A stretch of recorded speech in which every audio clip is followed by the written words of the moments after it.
Que a graça e a paz de nosso Senhor e Salvador Jesus Cristo seja sobre a sua vida. É com muito prazer, com muita alegria e satisfação que mais uma vez nós aqui estamos nesta videoaula para juntos estudarmos a Palavra de Deus. Nós estamos estudando no segundo trimestre da Escola Bíblica Dominical o Tabernáculo, símbolo da obra redentora de Cristo. Quero pedir para você subscrever no meu canal. Visite também o nosso site www.moldado.com. No site você tem os vídeos, você tem uma mensagem escrita que introduz o tema de cada lição. Se você clicar no nome da lição, você tem acesso direto e gratuito aos slides deste assunto da lição. Nós temos disponível também no nosso site os hinos que são indicados para serem cantados no assunto de cada lição.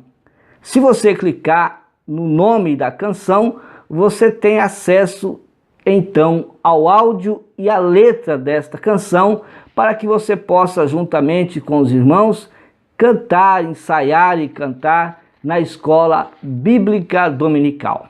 Nós estamos estudando nessa semana a lição de número 7, Lugar Santo, o lugar santo do tabernáculo. E estudando o tabernáculo, nós observamos então a tridimensionalidade de Deus, e ela se prova na sua criação. A tridimensão de Deus prova-se na sua criação e também nos seus modos de agir. Por exemplo, quando nós olhamos para a Trindade, nós vemos um único Deus se manifestar em três pessoas. Na pessoa do Pai, o Deus Pai, na pessoa do Filho, o Deus Filho, e na pessoa do Espírito Santo, o Deus Espírito Santo. Deus criou também o homem triuno, corpo, alma e espírito. Deus também criou o mundo e deu a este mundo três espaços: o céu, a terra e o Hades, ou o inferno. A Bíblia define Jesus como caminho, verdade e vida. Paulo, escrevendo a sua carta aos Efésios, ele falou sobre três dispensações. Ele falou sobre a dispensação do mistério, Efésios 3:9. Também falou sobre a dispensação da graça, Efésios 3:2, e falou também sobre a dispensação da plenitude dos tempos, Efésios capítulo 1 e o versículo de número 10. Em Apocalipse, Jesus Cristo, no capítulo 1, versículo 8, Jesus definiu então a sua eternidade quando ele disse: eu sou o Alfa e o Ômega, o princípio e o fim, diz o Senhor, que era, que é e que há de ser ou que há de vir, o Todo-Poderoso. Podemos também observar a tridimensionalidade de Deus na nossa caminhada cristã. E a nossa caminhada cristã, ela é representativa no tabernáculo. Cristo é o Cordeiro e todo cordeiro morre no átrio.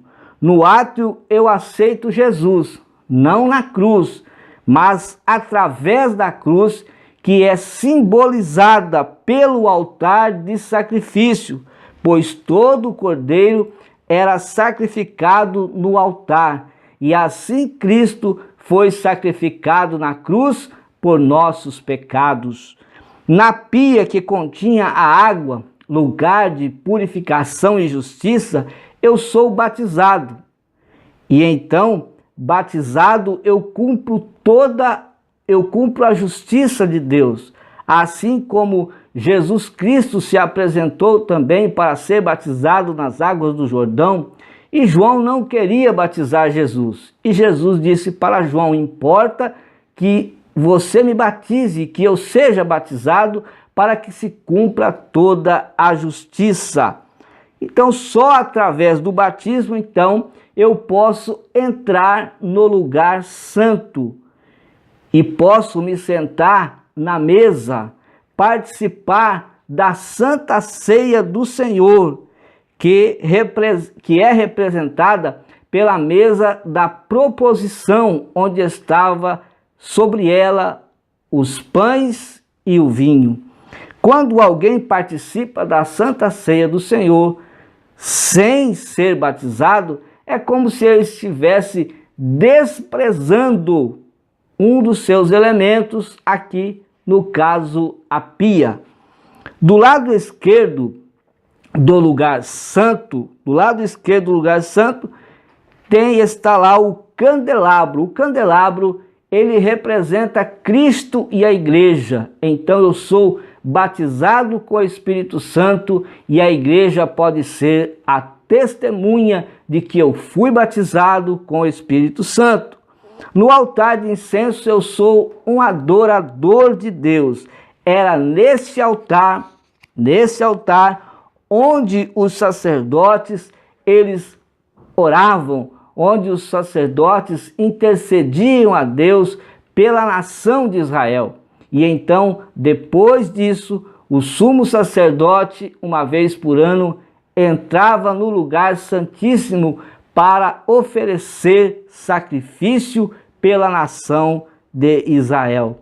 Então, o altar de incenso é lugar de adoração. E no lugar de adoração eu posso orar. No lugar de adoração eu posso cantar, eu posso louvar, eu posso glorificar o nome do Senhor no altar de incenso.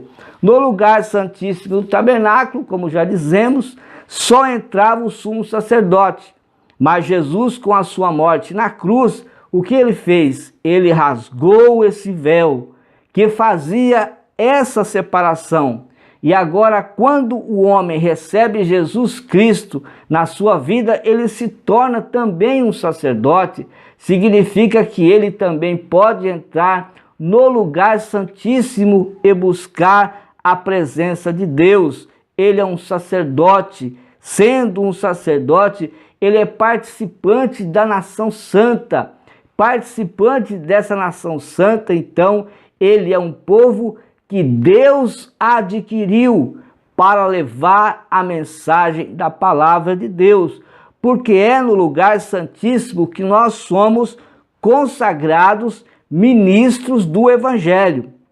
Ali está a representação deste ofício, a representação do ministro, onde ele é consagrado, e ali ele pode então continuar o seu trabalho anunciando a palavra do Senhor.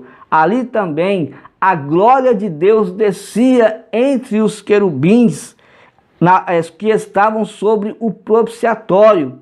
Os querubins são anjos que estão próximos de Deus.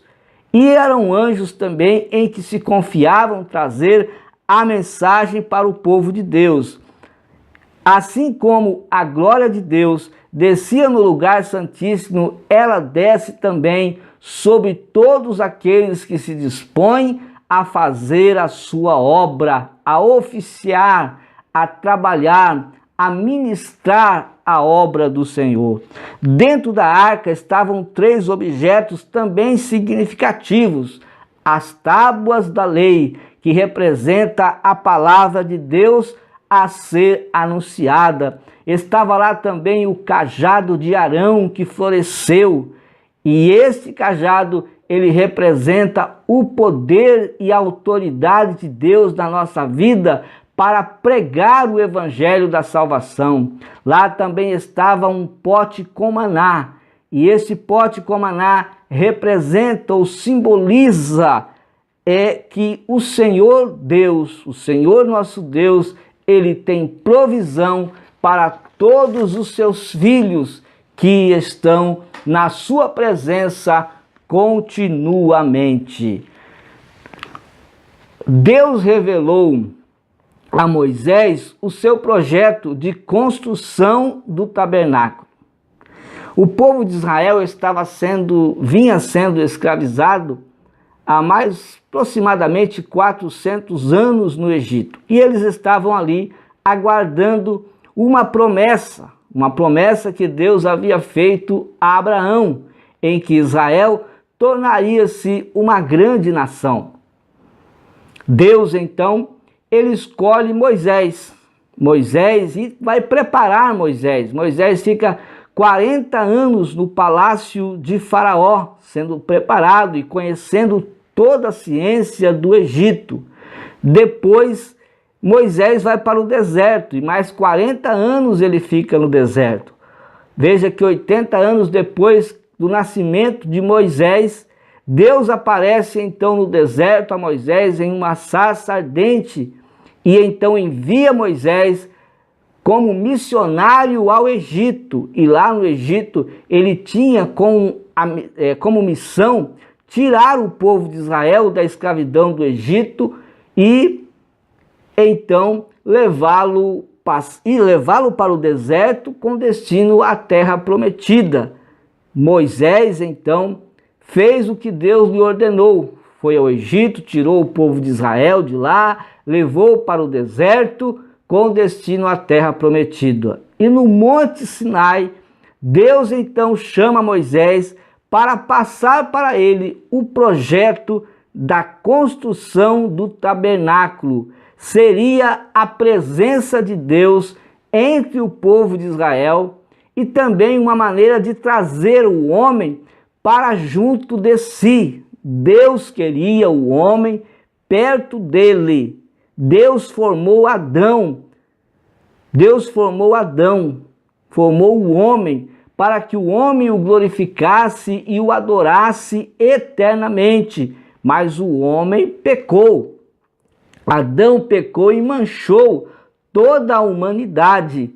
E agora, através do pecado, o homem se separa de Deus, porque Deus expulsou Adão do Éden por causa do pecado. E agora toda a humanidade estava em pecado. E estando o homem em pecado, ele fica longe de Deus. Deus projeta o tabernáculo com a finalidade, com o propósito de ficar entre o povo de Israel e trazer o homem para perto de si, através do altar de sacrifício. Quando o homem trazia a sua oferta, o seu pecado era perdoado e Deus então estava sempre perto do homem, porque Deus está no homem quando vive uma vida de arrependimento. Veja que, através de Cristo, Deus passou a habitar no interior do homem. Mas Deus habita no interior do homem que se arrepende do seu pecado.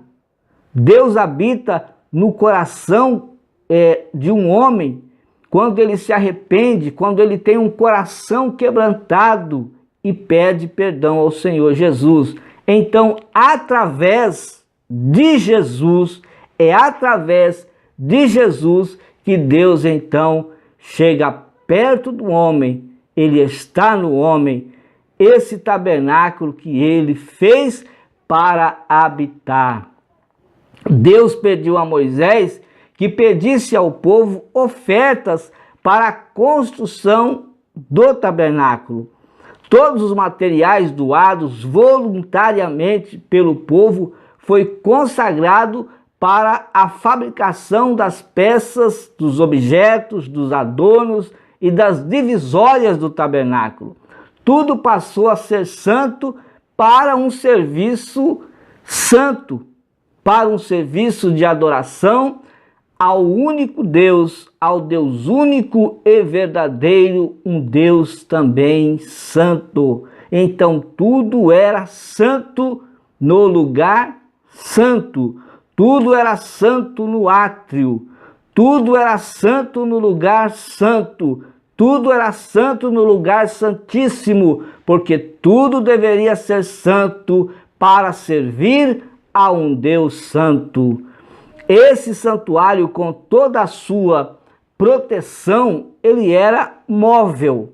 Por que ele era móvel? Porque Israel peregrinava pelo deserto, parando de lugar em lugar. Então ele teria que ser móvel devido à peregrinação do povo que estava andando em destino à terra prometida. A cerca que protegia o pátio, ela era também santa e sempre traz uma ideia de separação, de santidade.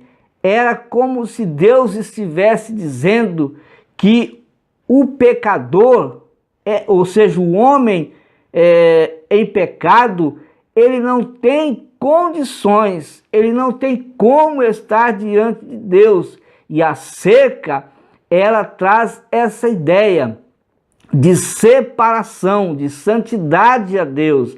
Deus, ele está sempre distante e separado do homem que está em pecado. É por isso que nós devemos estar sempre buscando a presença de Deus, sempre nos arrependendo dos nossos pecados, porque nós precisamos de Deus na nossa vida. O pátio era santo, com o altar de holocausto, que também era santo, e o altar de holocausto simbolizava a cruz de Cristo. O cordeiro imolado simboliza Jesus, que foi morto por nossos pecados. A pia era o símbolo de justiça e purificação. Agora, tudo era santo no átrio. Tudo que estava lá era santo. Mas dentro do tabernáculo havia uma santidade, um nível de santidade maior, mais elevado, com mais pureza. O lugar santo era um local de serviço, um local de comunhão, um local de adoração a Deus. Observamos a distinção dos compartimentos do tabernáculo.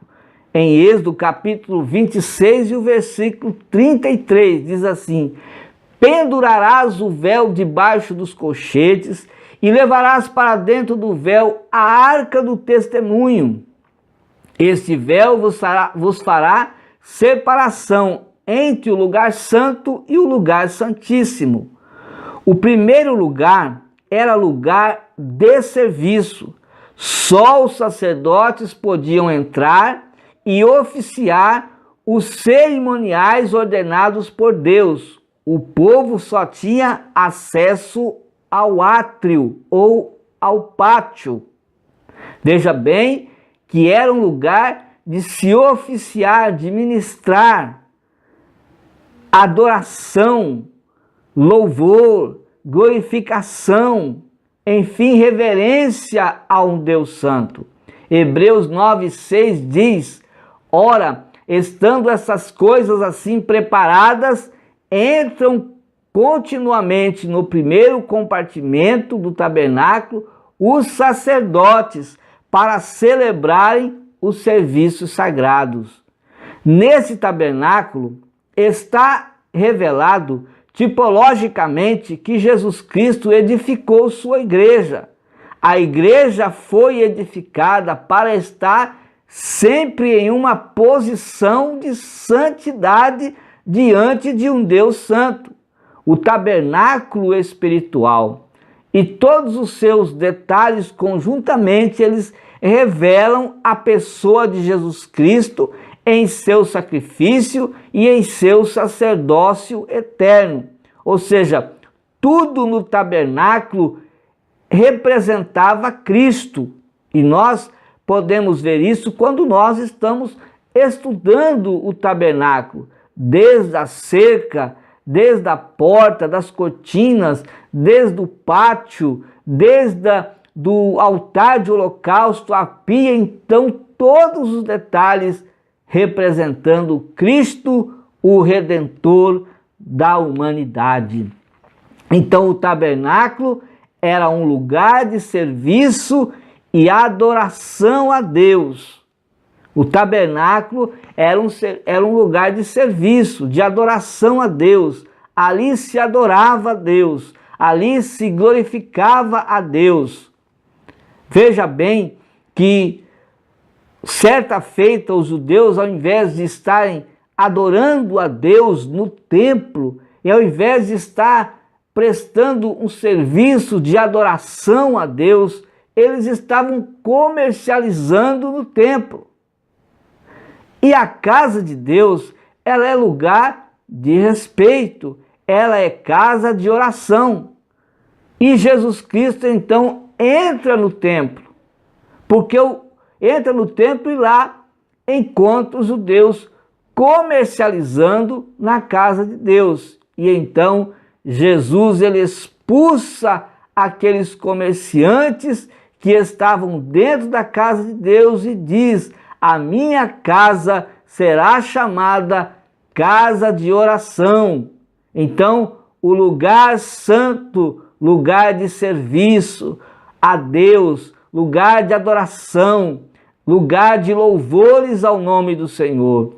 No tabernáculo havia uma porta e 2 véus, que essa porta e esses 2 véus, eles impediam os homens de adentrar ao lugar sagrado. Ou seja, só o sacerdote, era restrito apenas aos sacerdotes estarem no lugar santo e o sumo sacerdote no lugar santíssimo. No pátio, o homem até entrava no pátio em pecado, mas para oferecer a sua oferta, ele saía dali em comunhão com Deus, ele saía dali purificado, restaurado do seu pecado. Ele saía dali em paz com Deus. Nos dias atuais não há mais cortinas, não tem mais altar de holocaustos, não tem mais pia. Hoje a porta é Cristo. As pessoas entram por esta porta e seguem a Jesus. O nosso tabernáculo, ele precisa estar purificado, porque não tem mais aquele tabernáculo de Moisés, mas nós somos o tabernáculo de Deus, até porque Deus fez o homem com o espaço de habitar no homem. O nosso tabernáculo precisa estar purificado de todas as impurezas deste mundo. Isso vai nos ajudar na nossa vida espiritual, quando nós colocamos então a nossa vida no altar de Deus. Prestamos serviço, adoramos em espírito, adoramos em verdade o nosso Deus. E quando nós nos reunimos na congregação, juntamente com os irmãos, é para prestar este serviço de adoração ao nome do Senhor. O apóstolo Paulo, escrevendo aos Romanos, no capítulo 12, versículos 1 e 2, ele diz: rogo-vos, pois, irmãos, pela compaixão de Deus, que apresenteis os vossos corpos em sacrifício vivo, santo e agradável a Deus, que é o vosso culto racional. Então nós é que oferecemos culto a Deus. E não sede conformados com este mundo. Quando nós começamos a nos conformar com o mundo, nós vamos desagradando a Deus. A nossa oferta a Deus, o nosso culto a Deus, ele vai deixando de ter qualidade. E Deus quer perfeição no nosso culto, na nossa adoração a Ele.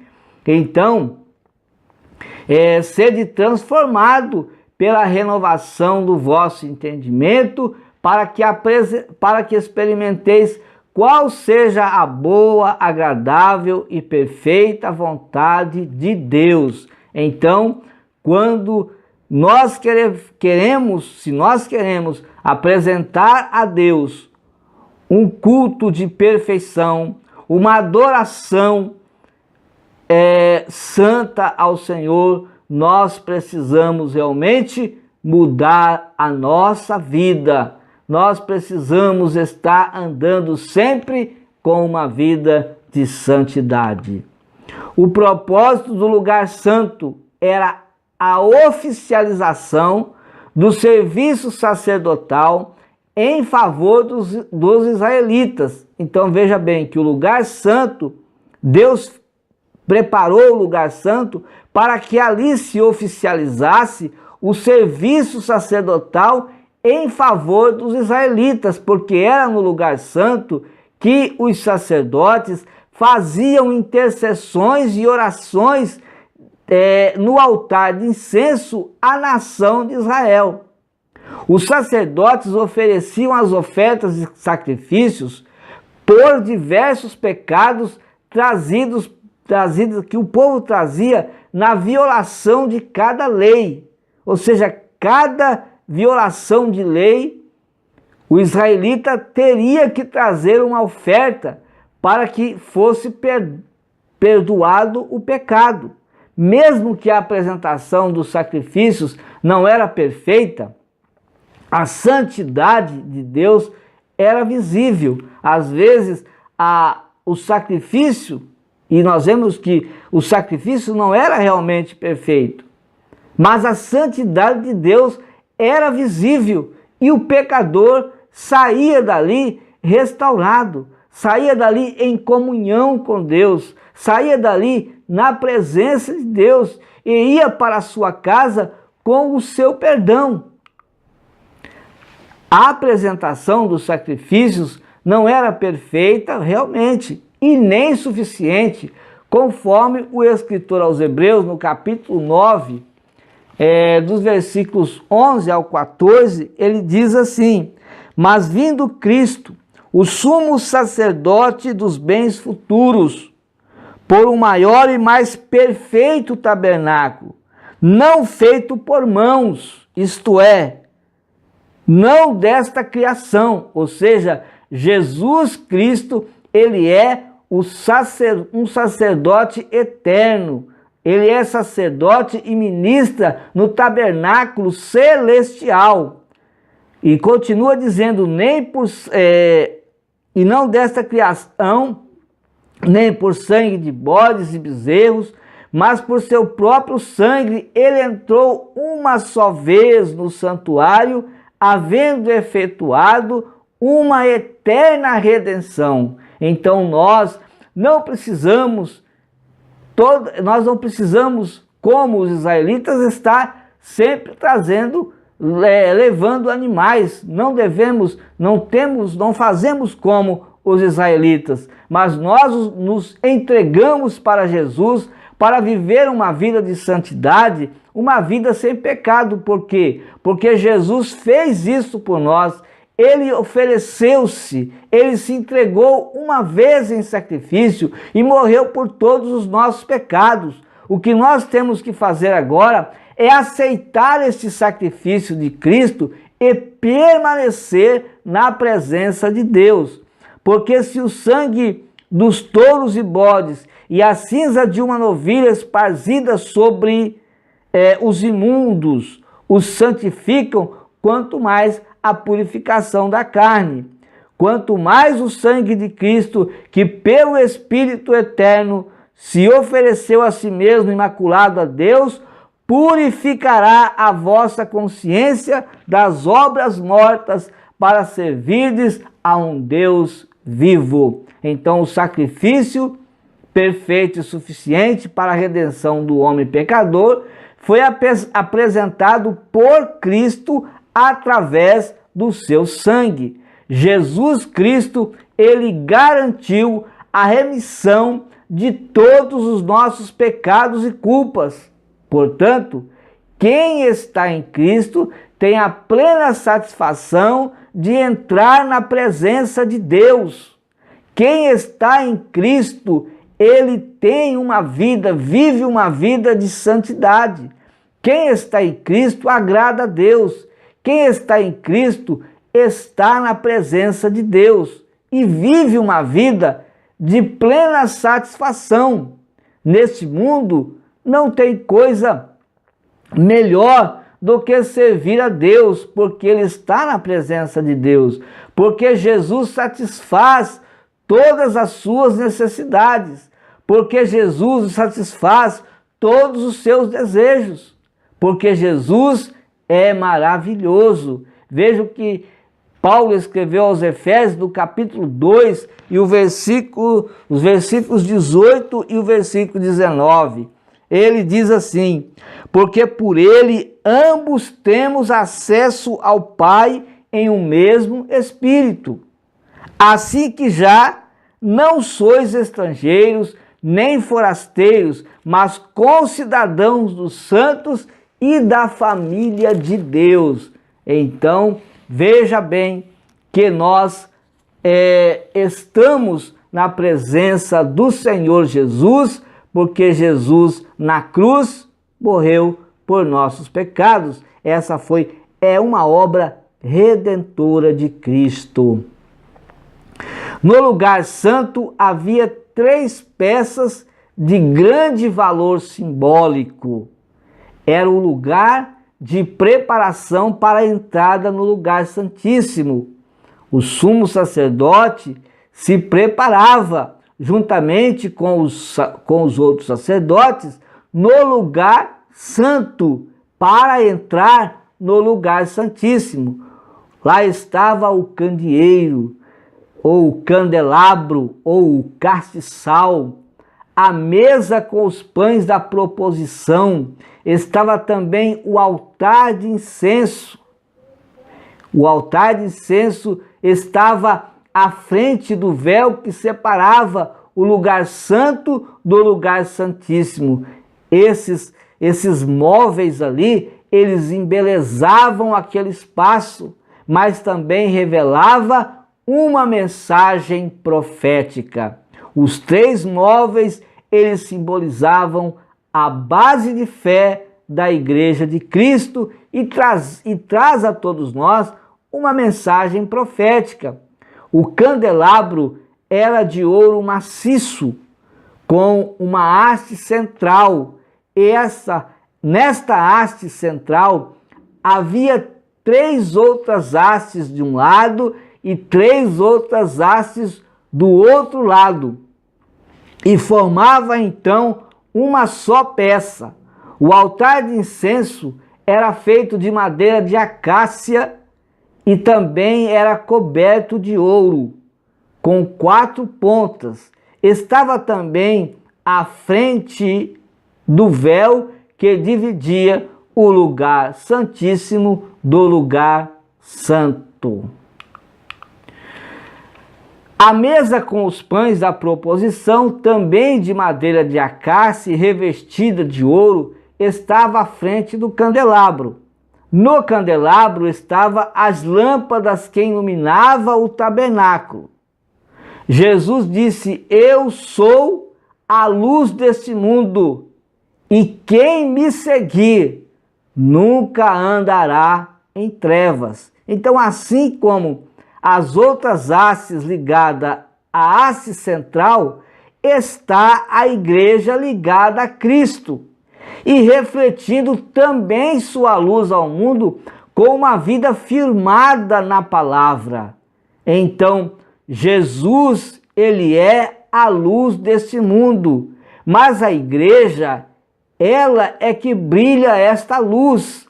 A luz de Jesus deve estar na igreja, porque é através da igreja que Jesus vai brilhar. É por isso que nós, Igreja de Jesus, temos o compromisso de estarmos diante deste mundo, vivermos neste mundo, agir neste mundo, tomar atitudes neste mundo que possa transmitir a luz de Cristo. Nós precisamos nos comportar como cristãos.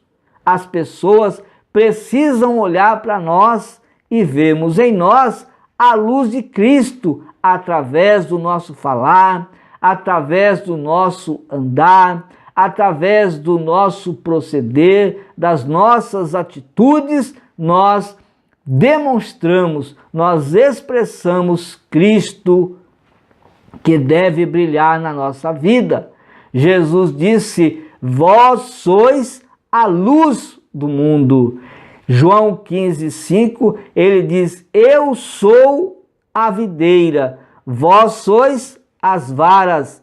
Quem permanece em mim e eu nele, esse dá muito fruto. Então, quando nós permanecemos ligados a Cristo, nós produzimos frutos, e esses frutos que nós produzimos são frutos que geram luz neste mundo repleto de trevas. Tanto a haste central do castiçal, quanto as outras 6 hastes, elas tinham orifícios. O azeite era posto na haste central que alimentava as demais hastes.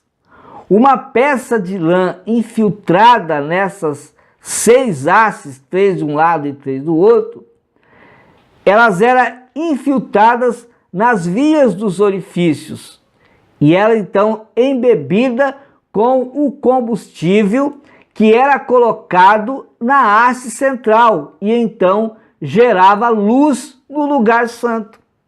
A relação do Espírito Santo com a iluminação do castiçal, entende-se que Jesus é a luz que brilha. O Espírito Santo é o azeite que provisiona esse combustível para gerar essa luz no castiçal.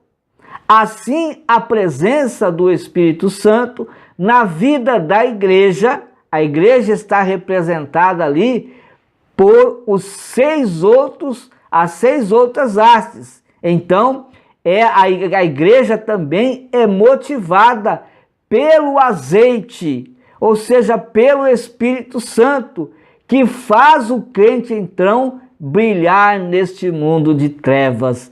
Que maravilha é ter Jesus na vida!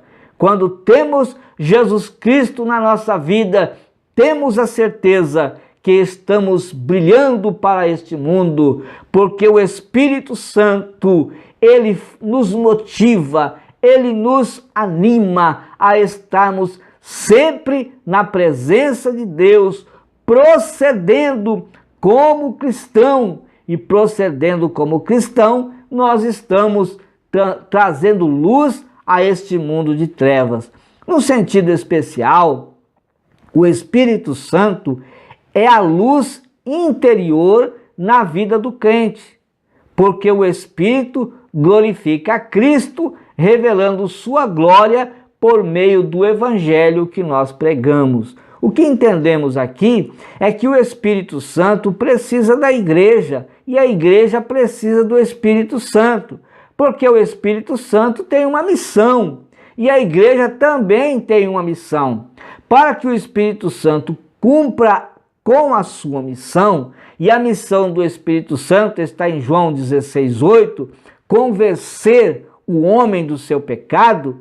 Para que o Espírito Santo convença o pecador do seu pecado, é necessário que a igreja pregue contra o pecado.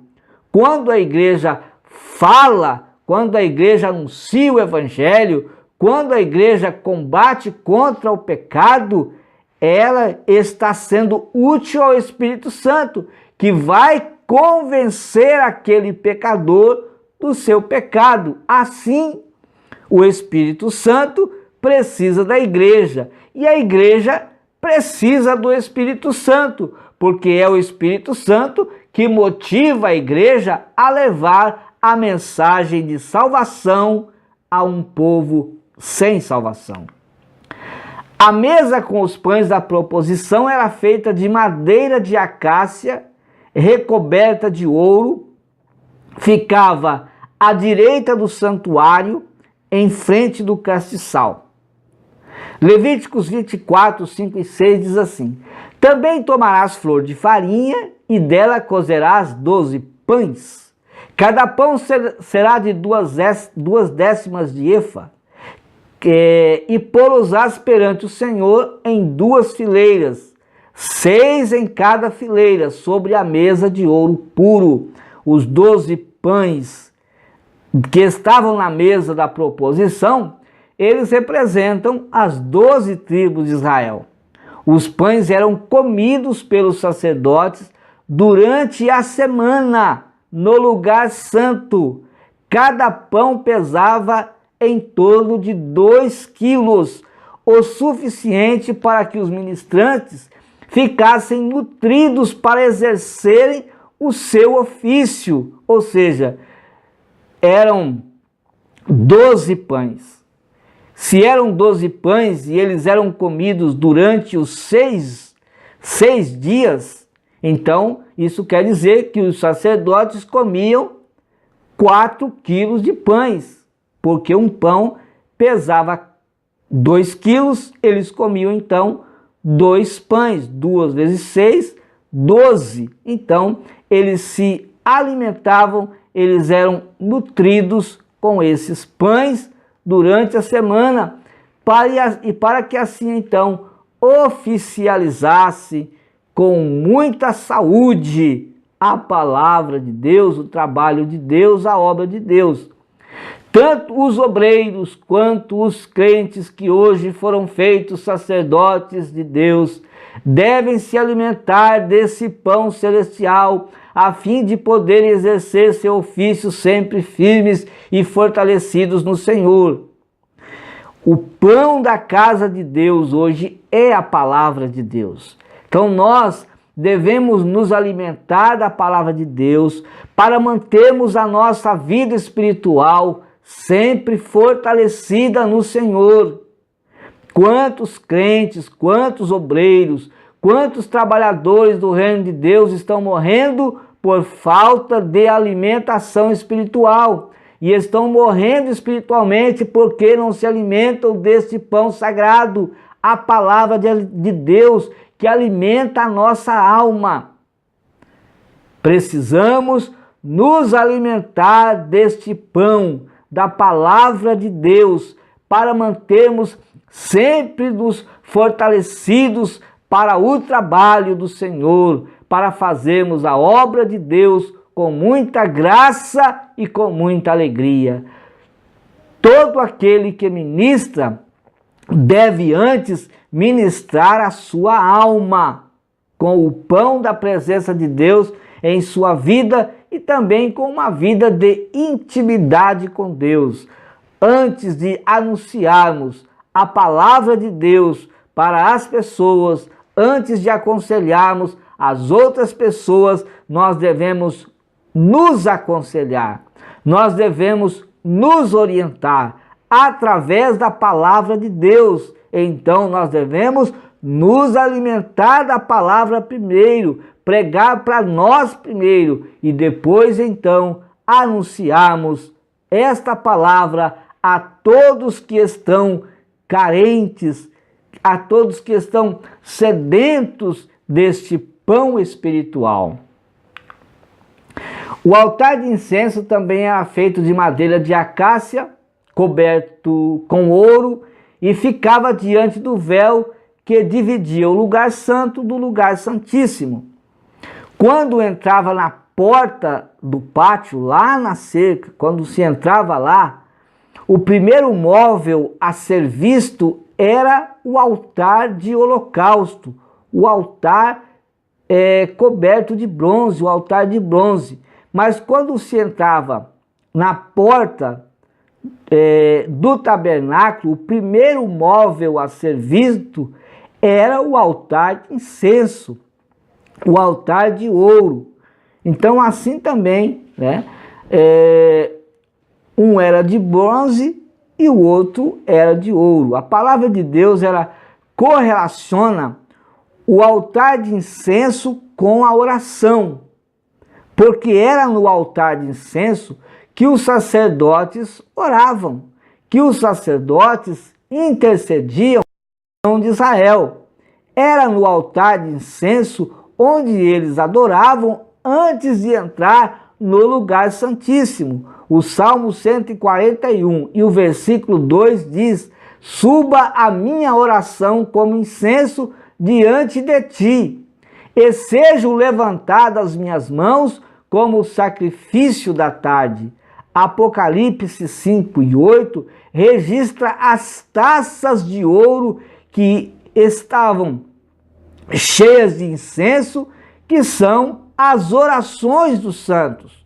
Jesus Cristo, nosso sumo sacerdote eterno, ele fez sacrifício por nós no altar de bronze, mas no altar de ouro, ele orou por nós, ele intercedeu por nós. No altar de bronze, ele morreu na cruz do Calvário e no altar de ouro ele intercede por nós, quando ele, ao entrar no lugar santíssimo, ele entrou com o seu próprio sangue, tornando-se então o único mediador. O apóstolo Paulo, escrevendo a sua carta a Timóteo, ele falou que Jesus Cristo é o único mediador entre Deus e os homens. João também, quando ele escreveu a sua primeira carta, no capítulo 2,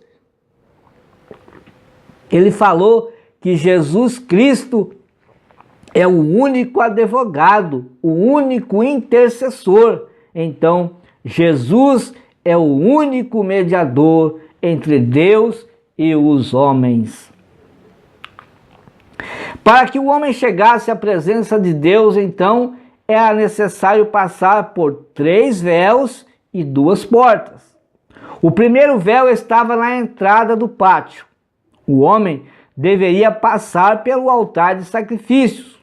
O caminho para se chegar a Deus sempre começa com o derramamento de sangue inocente. Jesus Cristo fez isso por nós. Ele é o Cordeiro de Deus que tira o pecado do mundo. O primeiro véu ficava na porta na cerca do tabernáculo. Por esta porta só entrava o homem acompanhado pelo sacerdote com sua oferta.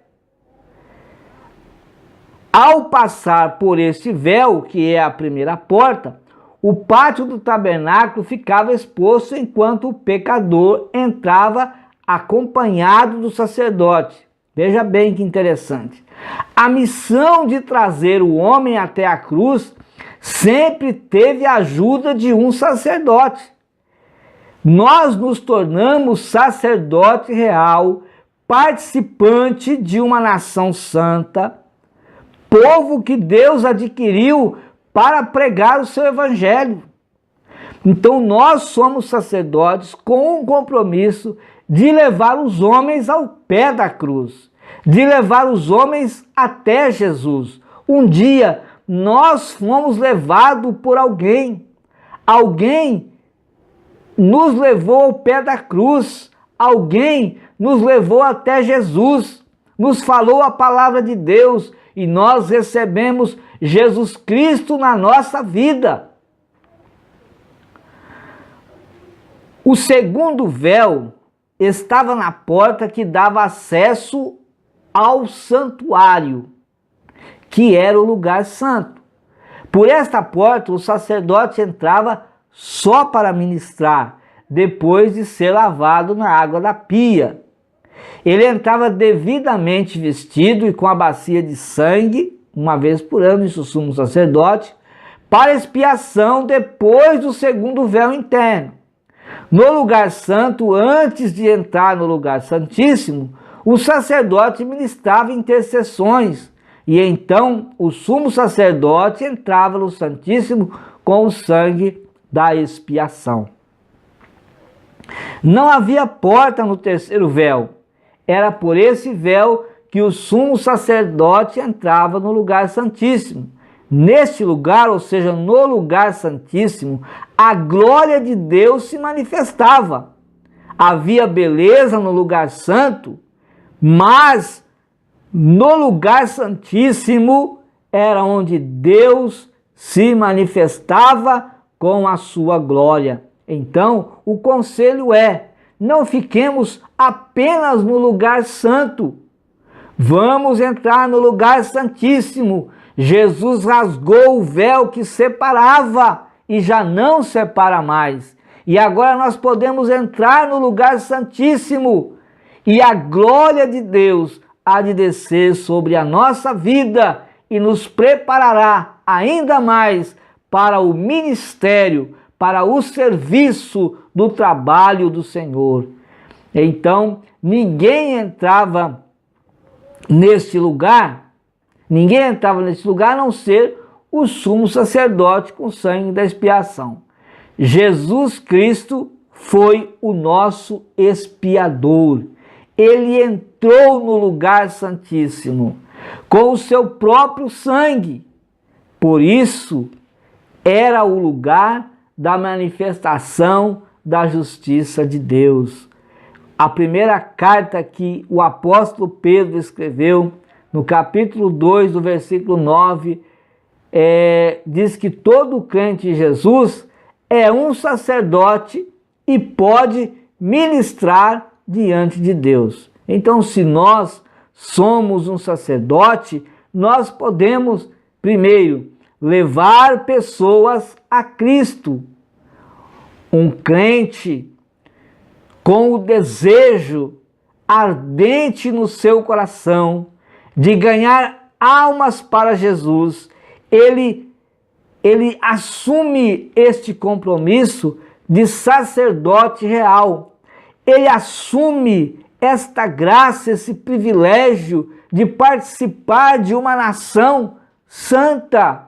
E ele obedece a Deus que o adquiriu, que o tornou o seu filho, para levar a mensagem do Evangelho. Então, somos ministros, somos sacerdotes de Deus, podemos então ministrar, trabalhar para o Senhor. Mas esse fato, é bom lembrar, não anula o ofício. Esse fato não anula o ofício sacerdotal do pastor da igreja com o ministério da palavra.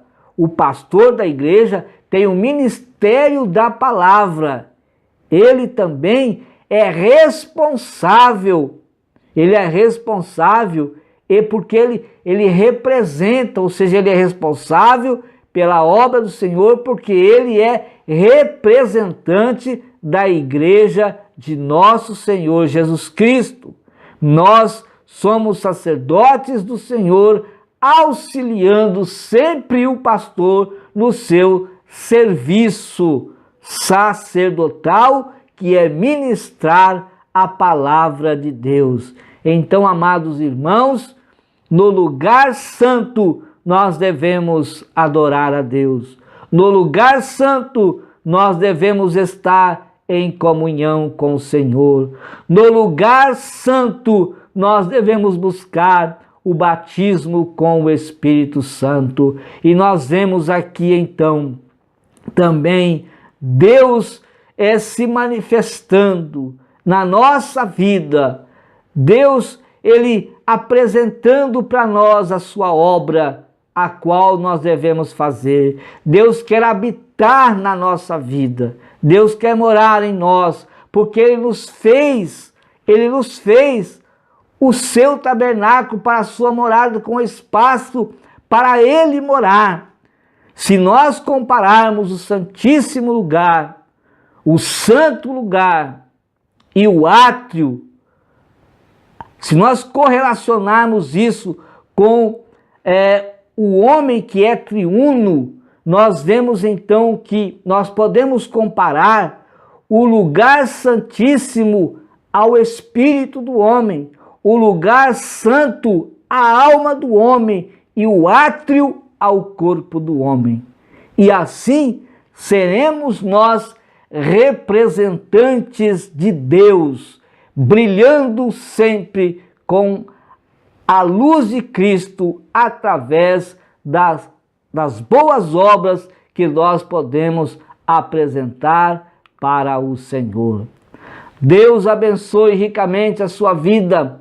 Deus abençoe poderosamente a sua família. E na próxima aula nós estaremos aqui, se o Senhor Deus nos permitir. Deus te abençoe em nome de Jesus.